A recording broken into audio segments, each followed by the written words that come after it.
What did I do to you? Why do you hate me so much? What did I do? You judge, you bash, you do. Sa akin lang ha. If you pray for me, I think I will get well. If you keep on bashing me, I think I will die.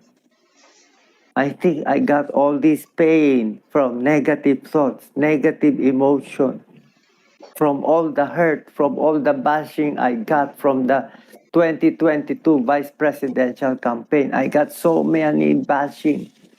I just ran for vice president. What did I do wrong?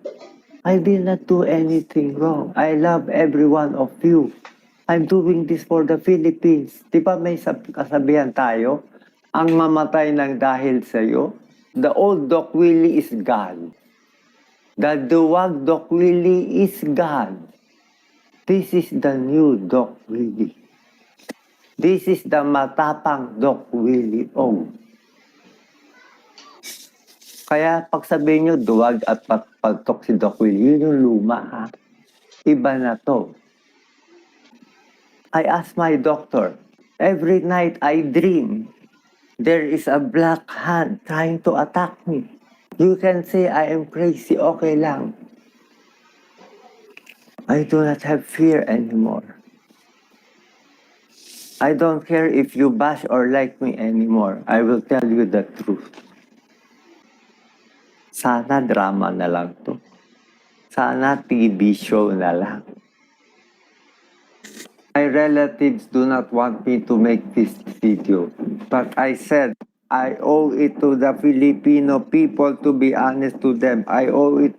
Mahal na mahal na mahal na mahal na mahal na mahal na mahal na mahal ko kayo po lahat. Hindi nyo naiintindihan kado ko kayo kamahal. Bawat takbo ko para po sa inyo. Hindi para sa akin. Unang campaign ko, wala akong gastos kahit na pangalawa, wala akong gastos, wala akong niloko, wala akong inaway. Anong ginawa niyo? Binash na ako ng binash. Sobra loob ko. Filipinos should be more caring, more honest. That's why we have all these hardships. Filipinos, love and cherish each other. We should love the earth. Everything I do for you. Ako na nga pinakamalinis na ginagawa. Minababoy niyo pa ako. May isang basher nagsabi sa akin, Doc Willie, even if you run 10 times again and again, you will lose again and again and again. What did I do to you? Why do you hate me so much? What did I do? I never attacked Duterte. I never attacked PBM. I never attacked Larry. I never attacked Pico.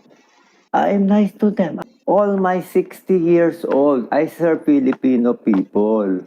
Lahat ng charity, all my charity work in Salamat Doc, in Makabayan Doctor, in doing charity work in Pasay Filipino Chinese for 25 years. We always give it to the Filipinos. Anyway, I will decide if I put out this video or not. Pero this is how I feel. If I do not put out this video, I will just die. The news will be, Doc Willie died one day. He did not tell his followers. He lied to his followers.